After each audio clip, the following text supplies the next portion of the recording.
Hi friends, today எங்கள் வீட்டில் என்ன லஞ்சுன்னு பார்த்தீங்கன்னா மட்டன் குழம்பு.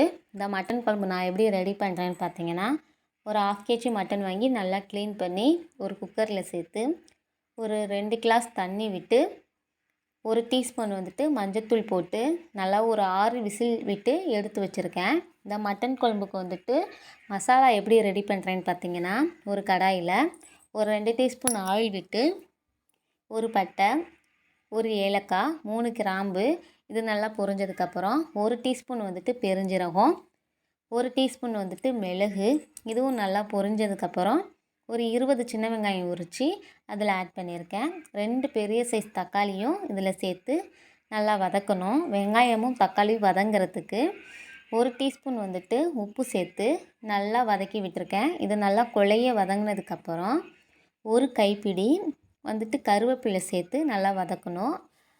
கருவேப்பிலை வதங்கினதுக்கப்புறம் ஒரு 4 டீஸ்பூன் தேங்காய் துருவல் போட்டு வதக்கி தனியாக எடுத்து வச்சு நல்லா ஆறுனதுக்கப்புறம் ஒரு மிக்சியில் போட்டு நல்லா ஃபைன் பேஸ்ட்டாக அரைச்சி எடுத்து வைக்கணும். இப்போ மட்டன் தாளிப்புக்கு வேறு கடாயில் ஒரு 3 டீஸ்பூன் ஆயில் விட்டு ஆயில் நல்லா காஞ்சதுக்கப்புறம் 2 பட்டை, கொஞ்சம் பெருஞ்சீரகம், 2 கிராம்பு இதெல்லாம் போட்டு நல்லா பொரிஞ்சதுக்கப்புறம் பெரிய வெங்காயம் ஒரு 2 எடுத்து கட் பண்ணி போட்டிருக்கேன். ஒரு தக்காளி பழமும் கட் பண்ணி இதில் ஆட் பண்ணிவிட்டு நல்லா வதக்கி விடணும்.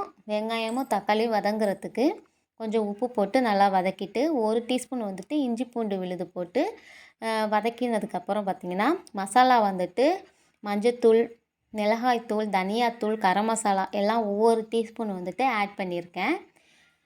இந்த மசாலாலாம் பச்சை வாசனை போகிற அளவுக்கு நல்லா வதக்கி விட்டுட்டு இந்த வேக வச்சுருக்கோம் இல்லைங்களா, அந்த மட்டனையும் இதில் ஆட் பண்ணி நல்லா கொதிக்க விடணும்.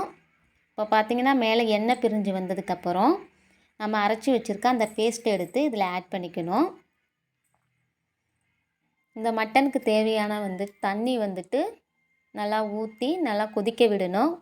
லாஸ்ட்டில் கொத்தமல்லி தழை போட்டு நல்லா கொதி வரணும். பார்த்திங்கன்னா இப்போ மட்டன் குழம்பு ரெடி ஆயிடுச்சு. நாங்கள் இப்படி தான் எங்கள் வீட்டில் மட்டன் குழம்பு ரெடி பண்ணியிருக்கோம். இந்த வீடியோ உங்களுக்கு பிடிச்சிருந்துச்சுன்னா லைக் பண்ணி கமெண்ட் பண்ணுங்கள்.